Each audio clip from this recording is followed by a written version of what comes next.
നമുക്കിന്ന് ന്യൂമറിക്കലായിട്ടുള്ളൊരു സംഖ്യയെ വേർഡ്സിലോട്ട് എങ്ങനെ കൺവേർട്ട് ചെയ്യുമെന്ന് നോക്കാം. എക്സലിൽ VBA ഫംഗ്ഷൻ ഉപയോഗിച്ചിട്ടാണ് നമ്മൾ ഈ ഫംഗ്ഷൻ എക്സലിൽ യൂസ് ചെയ്യുന്നത്. അപൂർവം ചില എക്സലിൽ ഡിഫോൾട്ടായിട്ട് സ്പെൽ നമ്പർ ചെയ്യാൻ നമുക്ക് സാധിക്കും. അങ്ങനെ ഇല്ലാത്ത സിസ്റ്റത്തിലും അങ്ങനെ ഇല്ലാത്ത എക്സൽ വെർഷൻസിലും നമ്മൾ VBA അപ്ലൈ ചെയ്ത് വേണം എമൗണ്ടിന് വേർഡ്സിലോട്ട് കൺവേർട്ട് ചെയ്യാം. അതിൻ്റെ കോഡ് ഞാൻ ഇവിടെ ഇടുന്നുണ്ട്. എൻ്റെ ഫേസ്ബുക്ക് പേജിൽ ഞാൻ അതിൻ്റെ കോഡ് പേസ്റ്റ് ചെയ്യും. നിങ്ങൾക്കത് കോപ്പി ചെയ്ത് നിങ്ങളുടെ VBAയിലേക്ക് അസൈൻ ചെയ്യാവുന്നതാണ്. അതുവരെ നമുക്ക് Alt+F1 എന്ന കീ പ്രസ് ചെയ്യുമ്പോൾ നമ്മുടെ മൈക്രോസോഫ്റ്റ് വിഷ്വൽ ബേസിക് ഓപ്പൺ ആവും.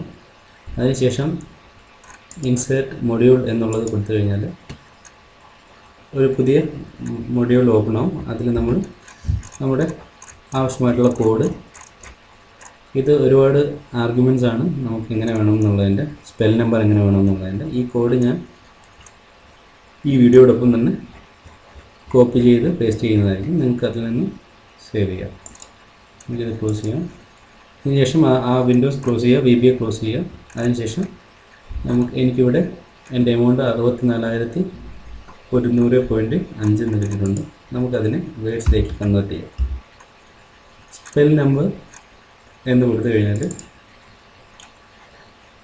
ഏത് എമൗണ്ടിനാണ് കൺവേർട്ട് ചെയ്യേണ്ടത് അത് ആ സെല്ല് സെലക്ട് ചെയ്യാൻ ബ്രാക്കറ്റ് ക്ലോസ് ചെയ്ത് കഴിഞ്ഞാൽ നമുക്ക് ആവശ്യമായിട്ടുള്ള ഇത് റിസൾട്ട് ലഭിച്ചു.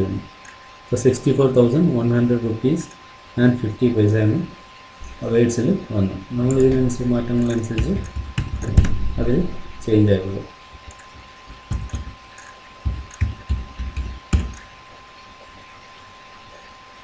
നമ്മുടെ ടോട്ടൽ വാല്യൂവിൻ്റെ എമൗണ്ട് ചേഞ്ച് ആയിക്കൊണ്ടിരിക്കുന്നു. ഇങ്ങനെയാണ് സ്പെൽ നമ്പർ ഉപയോഗിച്ച് നമുക്ക് ടോട്ടൽ എമൗണ്ടിനെ വേർഡ്സ് ആയിട്ട് കൺവേർട്ട് ചെയ്യാൻ സാധിക്കുക.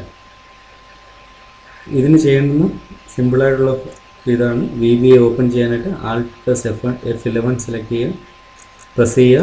അപ്പോൾ VBA പേജ് ഓപ്പൺ ആവും. ഇൻസേർട്ടിൽ മൊഡ്യൂൾ സെലക്ട് ചെയ്യുക, മൊഡ്യൂളിൽ നമ്മുടെ കോഡ് പേസ്റ്റ് ചെയ്യുക. അതിനുശേഷം നിങ്ങൾക്ക് ഇനി നിങ്ങൾ ഗൾഫിലോ മറ്റോ ആണ് വർക്ക് ചെയ്യുന്നുണ്ടെങ്കിൽ, അവിടുത്തെ കറൻസിയാണ് യൂസ് ചെയ്യുന്നുണ്ടെങ്കിൽ ആ കോഡിൽ എവിടെയെല്ലാം റുപ്പീസ് എന്ന് എഴുതിയിട്ടുണ്ട് അവിടെ നിങ്ങൾ റുപ്പീസ് മാറ്റി ആ പ്രാദേശിക നാണയത്തിൻ്റെ വാല്യൂ കൊടുക്കുക.